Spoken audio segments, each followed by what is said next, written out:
പരിശുദ്ധ റമദാൻ വ്രതാരംഭത്തിന് ഇനി 30 ദിവസം മാത്രം. ഷാബാൻ മാസപ്പിറവി കണ്ടതായി വിവിധ ഗൾഫ് രാജ്യങ്ങൾ അറിയിച്ചു. മാർച്ച് 1-ന് റമദാൻ വ്രതം തുടങ്ങിയേക്കുമെന്നാണ് വാന നിരീക്ഷകരുടെയും മതകാര്യ മന്ത്രാലയങ്ങളുടെയും നിഗമനം.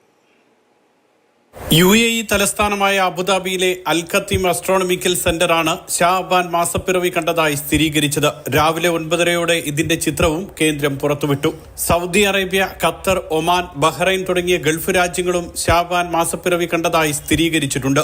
കുവൈറ്റ്, ഇറാഖ്, ജോർദാൻ തുടങ്ങി 18ഓളം രാജ്യങ്ങളാണ് ഷാബാൻ പിറവി കണ്ടതായി സ്ഥിരീകരിച്ചവയുടെ പട്ടികയിലുള്ളത്. ഇവിടെയെല്ലാം ജനുവരി 31 വെള്ളിയാഴ്ചയാണ് ഷാബാൻ ആരംഭിക്കുക. ഇസ്ലാമിക കലണ്ടർ പ്രകാരം 8ാം മാസമാണ് ഷാബാൻ. 9ാമത് മാസമായ വിശുദ്ധ റമദാൻ അതുകൊണ്ട് തന്നെ മാർച്ച് 1-ന് തുടങ്ങുമെന്നാണ് വിലയിരുത്തൽ. 29-30 ദിവസമാണ് ഇസ്ലാമിക മാസങ്ങളിലുള്ളത്. ഷാബാൻ 29-ന് അതത് രാജ്യങ്ങളിലെ മൂൺ സൈറ്റിംഗ് കമ്മിറ്റി യോഗം ചേർന്ന് വാന നിരീക്ഷണം നടത്തും.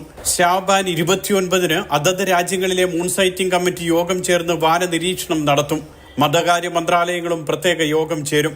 അന്ന് മാസപ്പിറവി കണ്ടാൽ പിറ്റേ ദിവസം റമദാൻ വ്രതം ആരംഭിക്കും. ഇല്ലെങ്കിൽ ഷാബാൻ 30 പൂർത്തിയാക്കി തൊട്ടടുത്ത ദിവസമാകും വ്രതാനുഷ്ഠാനം തുടങ്ങുക. Mathrubhumi news, Dubai.